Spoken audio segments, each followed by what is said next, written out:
going to talk about renting. We're going to talk about, whether you should sell or rent out your place. That's always a question. So we're going to talk about that. And we're going to talk about what's available on the market. And we're going to talk about inventory today. So all of those things are on the agenda. And of course, I do want to bring up, I'm going to do this a little bit backwards. Last week, I was talking about your favorite dog. And I don't remember who it was. I have to apologize. Somebody brought up their favorite. What about cats? Right? They were like, what's going on with cats? So this week is going to be about cats. So if you want to put in the chat section your favorite cat, or if you're a cat or dog person, that's okay. So cat, dog, either way, you want to talk about it. We talk about a lot of different things here on this channel. So also please subscribe as well. If you haven't subscribed, that would be fabulous. But let's talk about inventory first. The inventory levels actually went down this week. They went down to 100 and I think we're at 135. So I thought that was very interesting. 135 is a number that we actually went past that point a couple of weeks ago, went into the 140s, and then it went down to like 139. And now, now we're seeing like mid 130s. Had a real strong week as far as how many properties actually went under contract as far as MLS goes in the villages. And, to give you an idea of what, I'll give you the 7-day number rundown right now. 33 new listings came on the market. So 33 new listings came on the market. So one of the things that people have expressed around the country is a shortage of inventory. We're seeing a healthy amount of properties come on the market. So I think that's always a good thing. We had 41 closed properties actually closed, and then 50 that went under contract. Now 50 is a little bit larger than what we've seen in the past several weeks. A lot of the numbers that we've seen have been in the 40s, and I think we saw there was one week we were in the 30s, and now 50 over the last 7 days. That's a pretty healthy number. That's a sign in my mind of a really healthy market. If it was unhealthy, I would tell you, and obviously that's something that I would just report the facts. That's all I'm doing here is just telling you, here are the numbers, and then you can determine, whether it's a good thing or a bad thing. In my opinion, I think it's a good thing that we've got a healthy amount of homes coming on the market. And of course, a real healthy number of properties that left the market that went under contract. I've also gotten a lot of questions recently on renting. Should I rent my home out? Should I sell my home? And my opinion at this point is, I think we're in a peakish type of period where it's a great time to sell, but only if it's right for you. Obviously, if it's not the right time for you to sell, then don't sell.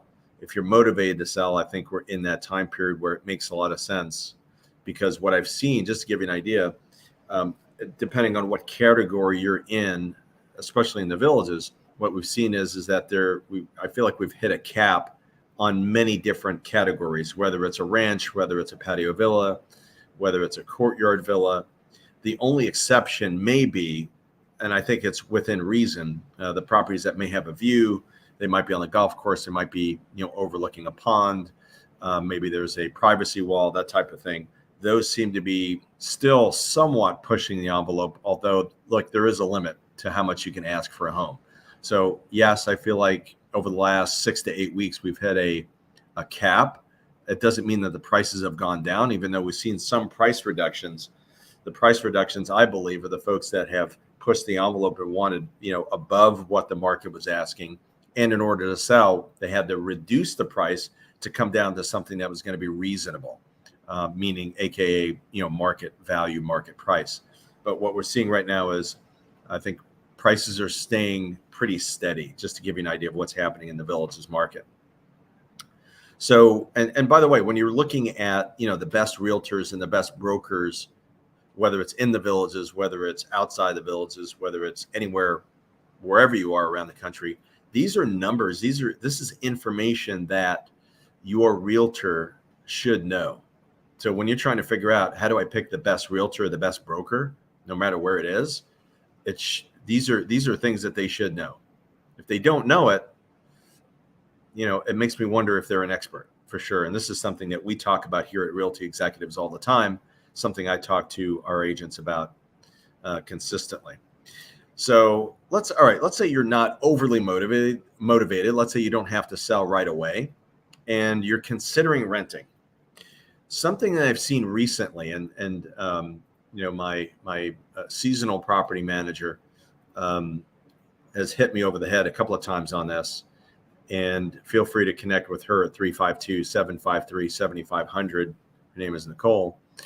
And she's hit me over the head with this particular thing, which is, all right, and actually my long-term property manager as well has talked about this, Sandra, and you can find her at the same number.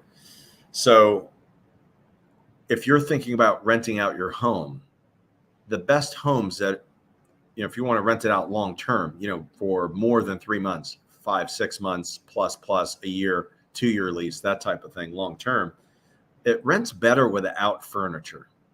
And I know, unfortunately, sometimes we've had buyers just buy homes and it comes with furniture. Obviously, it's better suited for short-term seasonal rental. And, obviously we do that as well. We do seasonal rentals. Most of the seasonal rentals occur from January all the way through March. And sometimes, through Easter into April, and sometimes even into May. Some of our last seasonal folks are just about to leave. But if you've got a home that is furnished, it's better suited for seasonal. Now, if you're thinking about, okay, what do I do with the furniture? If you're thinking that you might go either way, then you're going to keep the furniture, of course. But try to buy a property, if you're thinking about buying it, without furniture for long term, because it is a little bit more of a challenge, actually a lot more of a challenge, when you've got a home that is furnished that you're thinking about going long term with. So, because most people that are looking for a long term rental already have furniture. I've got a text here from my property managers. Let's see, for peak season only, we've got 4 available right now for the 3 months, January, February, March. So for folks that are interested in renting out, if you're thinking about, just kind of getting a taste of the villages and figuring out, okay, I want to rent first, January through March, we've got 4 available right now. So I would probably call pretty quickly on that. And then we've got 2 available for just 1 month in the winter next year. Non-peak season, obviously we have at least 30 properties that are in non-peak, probably the fall. And of course, pretty much now until the fall. So we have quite a bit out there for people that want to rent it out for, maybe a month, 2 months, 3 months from now to the end of the year, obviously. Long term, we've got 4 properties that are available right now, long term, in the villages. So if you have any questions about that, let me know. You know how to find me. Obviously, our office number is the 352-753-7500 number. But I think it's something to consider when you're thinking about, you've got a home, whether you're going to sell it or you're going to rent it. If you have questions about it, you could also put that in the chat, or you can text me or call me at 352-572-3796. And of course, our website is buysellthevillages.com if you need information on that. So with that, hopefully everybody has a great weekend. And remember, dogs or cats, which one?